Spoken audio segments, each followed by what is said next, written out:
Hi, and welcome to C-Skirt Artistry. I'm going to share with you guys the 3 ways to learn contentment.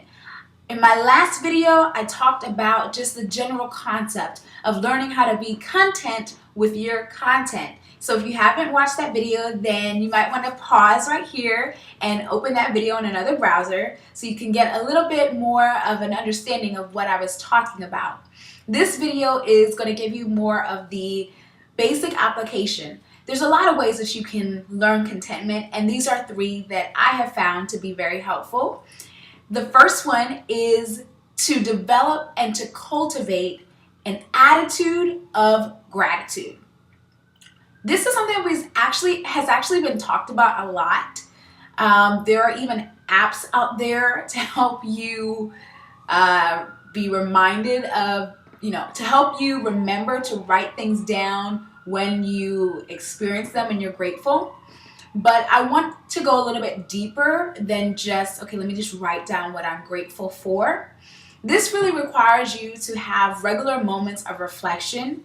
For me, that is taking time in the morning to pray and to be quiet, to really reflect and think about my life.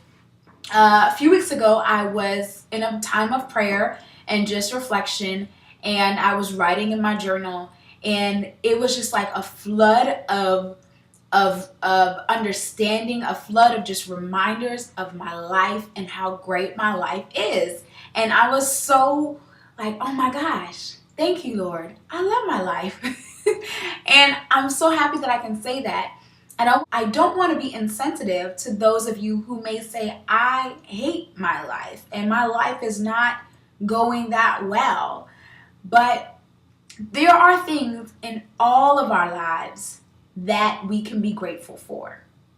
And I believe the vehicle for moving you to a place of genuine gratitude is first looking at where it comes from. Because everything that we have has been given to us. Now, I know some of you may be thinking, no, I've worked for, this degree. I worked for this car, or, just, yes, we participate. Nothing just, magically falls into our lap. But everything that we have has been given to us. Jesus said it this way in the book of John, where he was referring to God, his Father, and he said, all that I have has been given to me. All that I have is yours. And it's just like, man, yeah, everything that we have, everything that I have, I've received it. It's been given to me. It has been given to me. Yes, I have participated in some parts of the process to receive it. Yes, I went to school. Yes, I studied. Yes, I took the exam. But the opportunity has been given to me, whether it's been given to you by the people who came before you in the micro sense, and then in the macro sense, it's been given to you because God has provided it for you. He created the world, he created the universe, he created you. He created the other people that helped to create the things that help you to get to where you are now. So everything that we have, we've received it. It's been given to us. And that is something to be grateful for. So when you can go to the root of gratitude, then you can begin to have eyes that are more open to see the things that you can be grateful for. Okay? So I encourage you to do that on a daily basis. Take time to reflect. Even if you say, I'm not a religious person, I'm not a Christian, I don't really, believe in any one thing, there's something for you to be grateful for. And the fact that you are breathing, that I'm breathing, that our hearts have not stopped, that we haven't even thought about the fact that the blood is flowing through our vessels, that the heart is continually beating, and we've done nothing to make it happen is absolutely amazing. The fact that the sun came up today, that the moon is still there, that the earth is still rotating on its very axis is absolutely amazing. And I think when we think about these things, we know that they didn't come from us. At least I know that nothing that I see came from the things that I can see. Let me say that again. Nothing that I see came from anything that I can see. It says in Hebrews that everything that is seen has come from that which is unseen.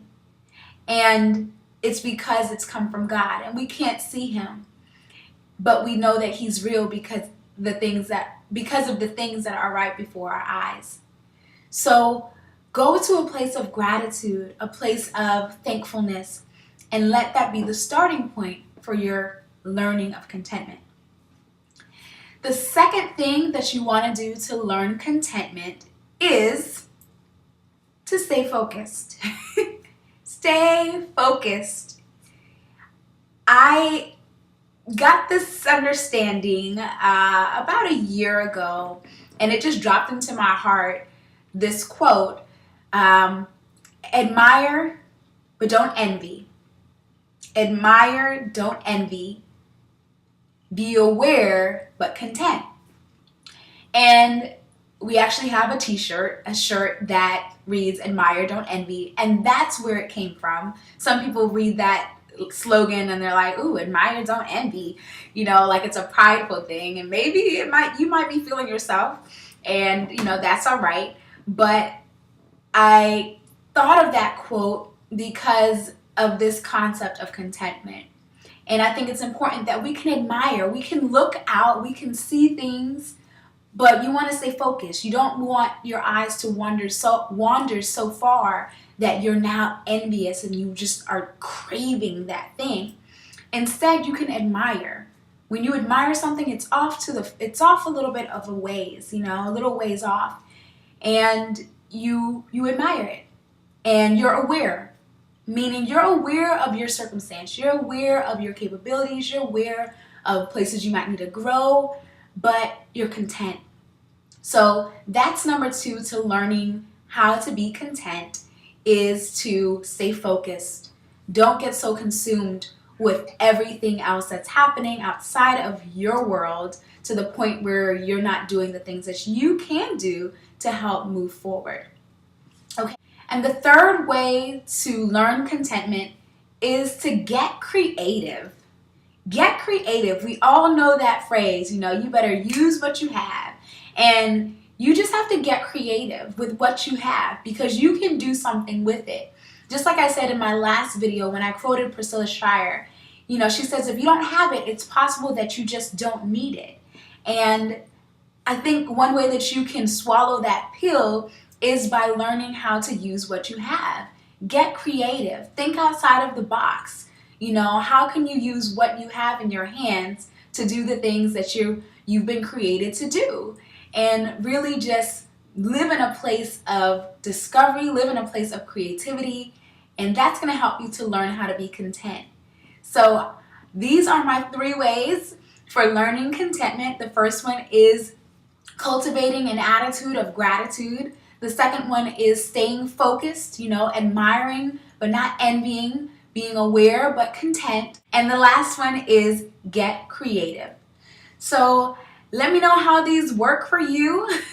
There's nothing in life that's easy as a 3-step process. These are just ways that I try to remind myself and things that have helped me. And so I hope that they can help you as you learn how to become content. All right, guys, I'll see you soon, and have a great day.